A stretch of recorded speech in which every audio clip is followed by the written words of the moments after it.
जहां बिहार के पूर्वी चंपारण में जहरीली शराब से 30 लोगों की मौत के बाद मुख्यमंत्री नीतीश कुमार ने शराबबंदी पर अपनी नीति बदलकर सबको हैरान कर दिया है। अब तक मुआवजे के लिए सीधे तौर पर इंकार करने वाले सीएम नीतीश कुमार ने सोमवार को जहरीली शराब से मरने वालों के परिवार को 4-4 लाख मुआवजा देने का ऐलान किया। मुख्यमंत्री नीतीश कुमार ने कहा कि मृतकों के परिवार वालों को मुआवजा दिया जाएगा।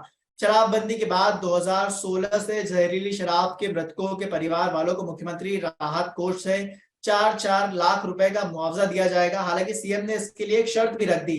सीएम ने कहा कि जिन लोगों की मृत्यु जहरीली शराब से हुई है उनके परिवार हमें लिखित में देंगे कि वे राज्य में शराबबंदी के पक्ष में हैं और वे शराब पीने के खिलाफ हैं, तो हम उनकी मदद करेंगे।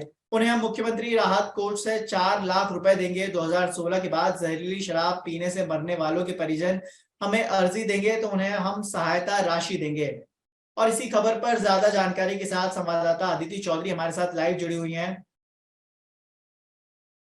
अदिति, सबसे बड़ा सवाल तो ये है कि बिहार में अब तक कितने लोगों की मौत हो चुकी है और ये पूरा मामला क्या है, पहले आप ये तफ्तीश से थोड़ा सा बताइए। जी अमन, तो मैं बता रही थी कि साल 2016 में बिहार सरकार ने शराब पर पूरी तरह से प्रतिबंध लगा दिया था और तब से अब तक सैकड़ों लोगों की मौत हुई है।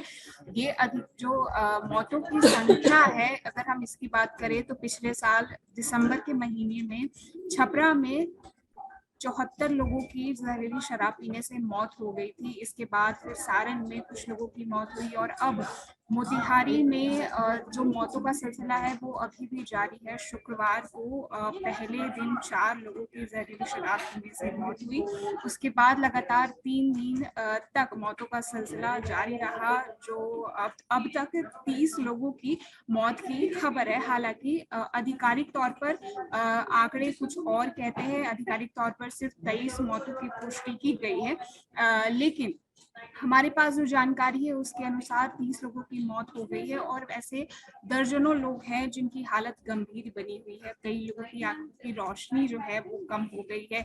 बहुत लोग सिर में तेज दर्द की शिकायत कर रहे हैं। मतलब जो अस्पताल है, सदर अस्पताल है, वो बीमार लोगों से पटा पड़ा है और अभी भी बीमार लोगों के आने का जो सिलसिला है वो अस्पताल में जारी है।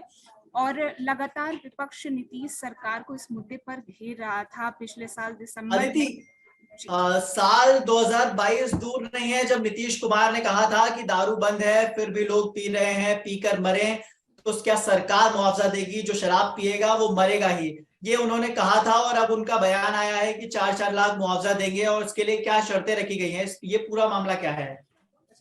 जी बिल्कुल, शराबबंदी पर जिस तरह से नीतीश कुमार ने अपना रुख बदला है वो सबको हैरान कर देगा और खासकर जो विपक्ष की बेचैनी है वो जरूर बढ़ गई है। पिछले साल दिसंबर में जब सारण में 74 लोगों की मौत हुई तब विपक्ष लगातार मुआवजे की मांग कर रहा था और पीड़ित परिवार की तरफ से भी मुआवजे की मांग की जा रही थी। हालांकि तब नीतीश कुमार ने साफ साफ कह दिया था कि जब राज्य में शराब पूरी तरह से बंद है फिर भी लोग शराब पी रहे हैं तो ये सरकार की गलती नहीं है और सरकार एक भी रुपया मुआवजा नहीं देगी।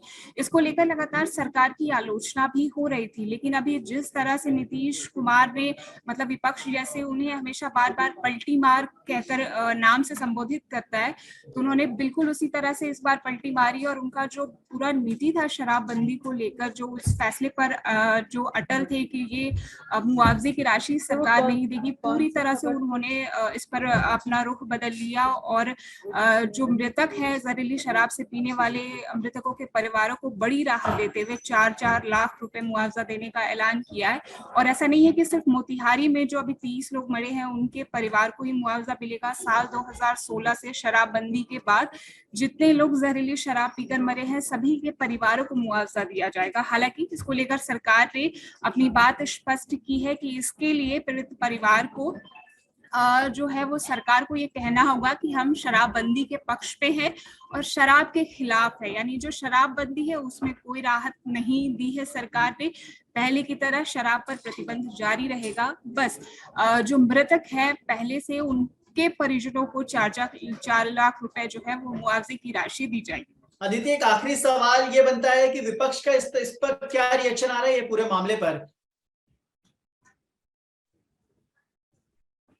जी बिल्कुल, विपक्ष का तो अभी तक यही कहना है कि जो बिहार सरकार है वो शराबबंदी की जो नीति है उस पर पूरी तरह से विफल हो गई है। अब तक जहरीली शराबबंदी के बाद भी जहरीली शराब जो है वो धड़ल्ले से बिक रही है। ये कहीं ना कहीं सरकार की नाकामी को दर्शाता है, ऐसा विपक्ष का कहना है। और वही जो इसमें सबसे बड़ा जो राजनीतिक दांवपेच है वो इस बात को लेकर है कि अभी हाल ही में पिछले हफ्ते नीतीश कुमार दिल्ली से लौटे हैं और दिल्ली में उन्होंने जो तमाम विपक्षी नेता है, राहुल गांधी, मल्लिकार्जुन खड़गे, अरविंद केजरीवाल, इन सब से मुलाकात की। और जब से वो दिल्ली से बिहार लौटे हैं तब से ऐसे कयास लगाए जा रहे हैं कि 2024 में जो नीतीश कुमार है वो विपक्ष का प्रधानमंत्री चेहरा हो सकते हैं।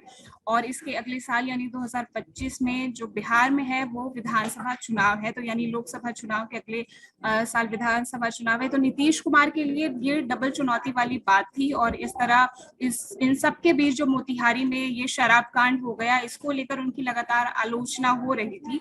तो कहीं ना कहीं नीतीश कुमार ने अपना हित देखते हुए जो मृतक के परिवार है उनको राहत दी है और विपक्ष का फिलहाल मुंह बंद कर दिया है।